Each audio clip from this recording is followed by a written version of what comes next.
So, you want to write a little mystery story? If you're here, you're probably trying to learn how to write a mystery story like I was a couple of weeks ago when I started my book, Court of Rooks. If you're interested in seeing how that's been going for me and to just see a more day-to-day in-depth process on how to write a mystery story, you can check out my vlog series here. If you're here, you want to learn how to write a mystery story. Well, you're in luck because I am in the process of writing that, and in all of my research, I have realized that there are 3 crucial things you need to write a successful mystery story. And those 3 things are a great setting, a complex cast of characters, and the ability to gaslight your audience.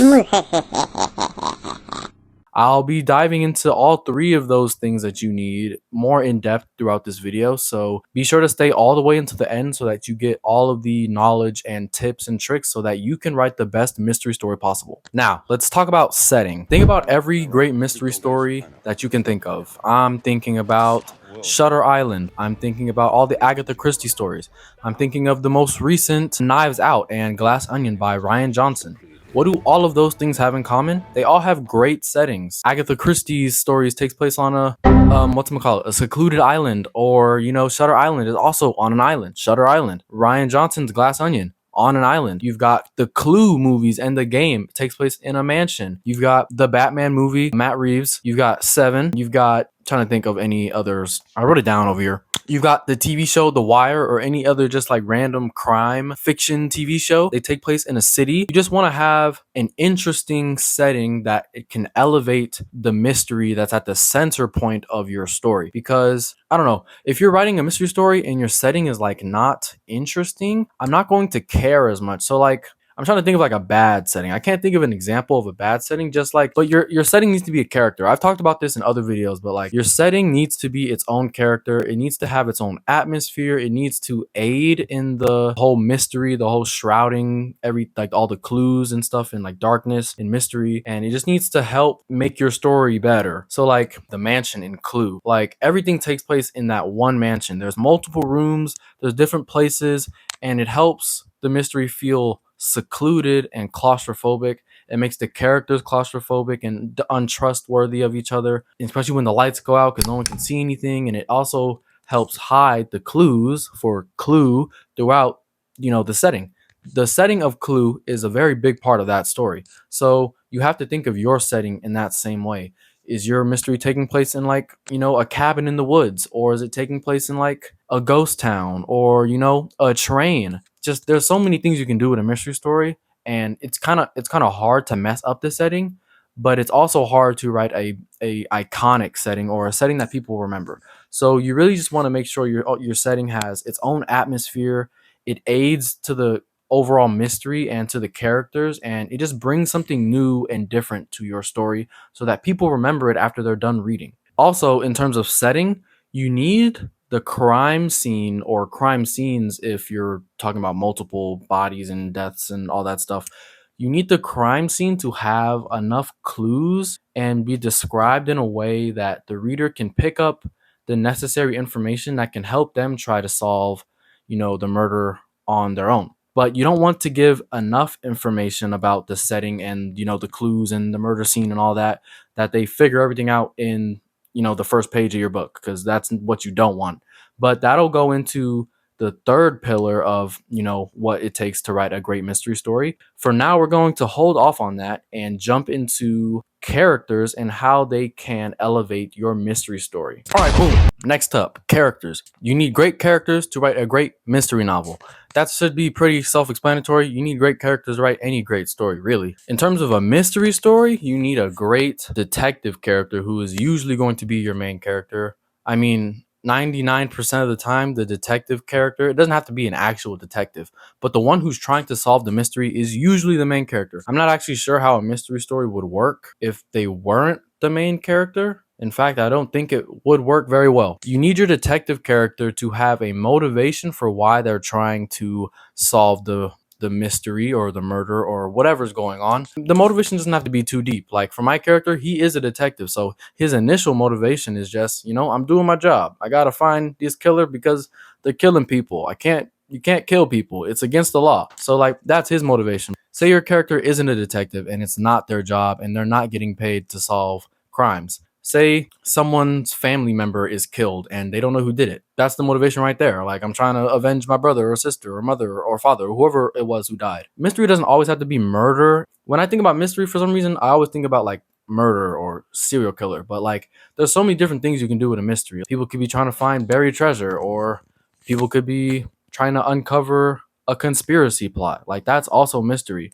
So you need a great detective character. They don't have to be like a really good character, like morally good, because my detective character is not morally good that much at all. So you really want to make them interesting, because that's who we're going to be following, and that's who we're also going to be seeing all the mystery and the clues and the perception of the other characters through. So you got to make sure that they're interesting and complex, and that they have good motivations, and that, you know, they're competent enough to actually solve this mystery, which is also very important. So yeah, and if you need help on how to write complex characters, just like a starting point, you can check out my video on writing complex characters here. I think it should be here, but if it's not there, it'll be somewhere on the screen. But yeah, check that out and then come back to this video, or check that video out after you watch this video. After the protagonist, you're going to need good supporting characters. And the supporting characters don't actually have to be supporting your character, the main character, I mean.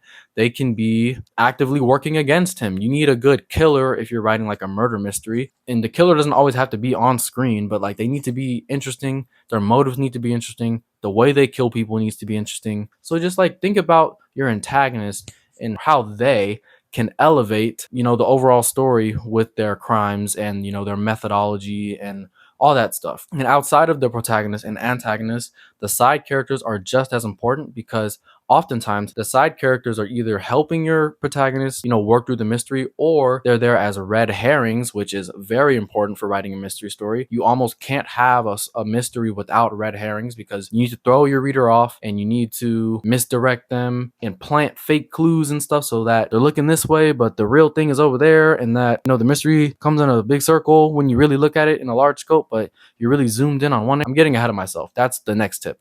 But yeah, your side characters need to be just as interesting, if not more interesting, than your protagonist, because those are the characters that we're really going to be looking at. You also need to make sure, when you do have these characters, to balance the amount of suspects you have, because there is a fine line. There's a fine line between too few and too many. You don't want to have too many to where your story is like impossible to follow, but you also don't want to have too few to where the odds of your reader, you know, figuring out the mystery before you actually reveal it to them gets so much higher if you have like one or two suspects. I struggled with this myself in my own book, where, you know, in my original plotting process, I maybe had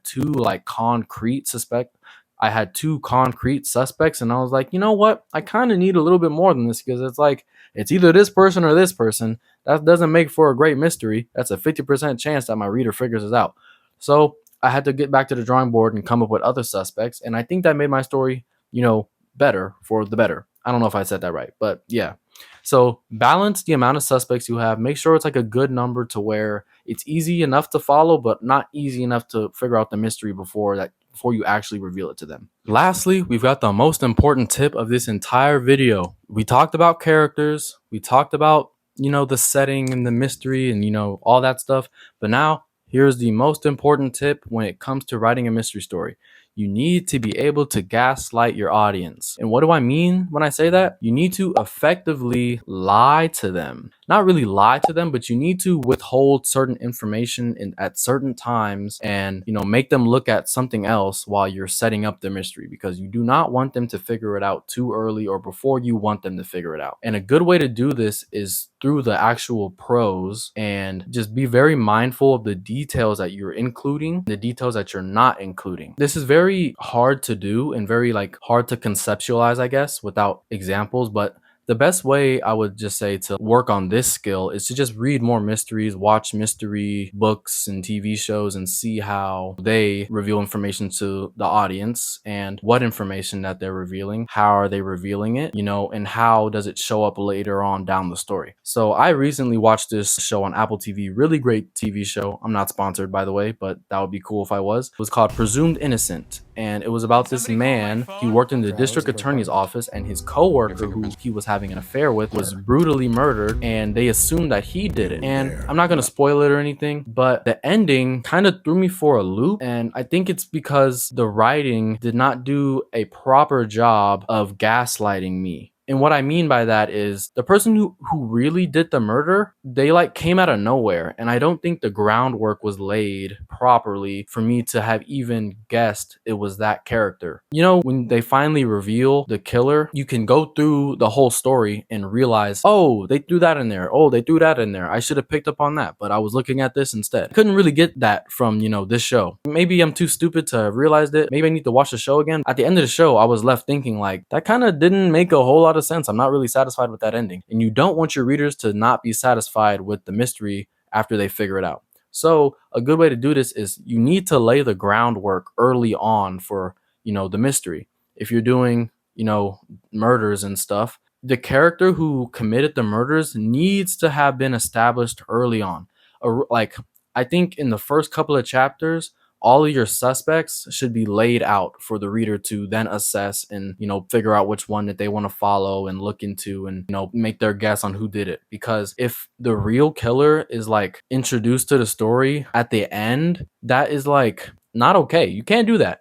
You can't do that. It is really cheap. And I just don't like when stories do that, because it's like, okay, what the hell was I looking at these other people for if you're just going to throw the real murderer right at the end of the story? So my rule of thumb is to just make sure that all of your suspects are laid out for us in the beginning.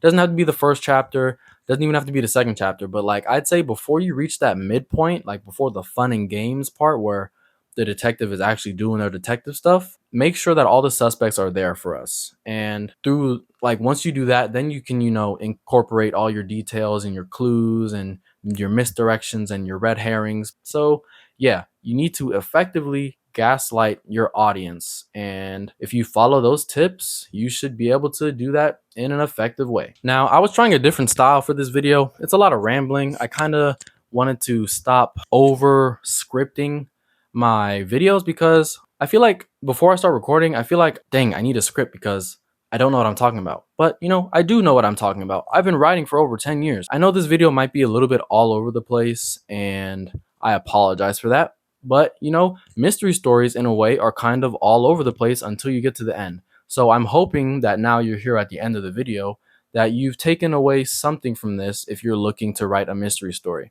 And to recap, I'll go over my 3 main pillars that you need to write a good mystery story. You need a good setting, you need great characters, complex characters, and you need to effectively gaslight your readers in a way that is satisfying, in a way that is both satisfying and almost confusing, but in a way that makes sense. I know what I just said didn't really make a lot of sense, but like basically you don't want to throw your readers for too big of a loop. Things need to make sense in the end. It doesn't need to make sense throughout the entire book, but it needs to make sense in the end. If it doesn't make sense in the end, you probably need to go back and rework your plot. Those are basically all my tips for approaching a mystery story. If you guys have any tips of your own, make sure to leave them down in the comments. Or if you think I missed something, or if you think I'm totally off base about something, you can also let me know down in the comments. And yeah, if you guys would like to see more videos like this, or if you would like me to go more in depth on how to actually plot a mystery story,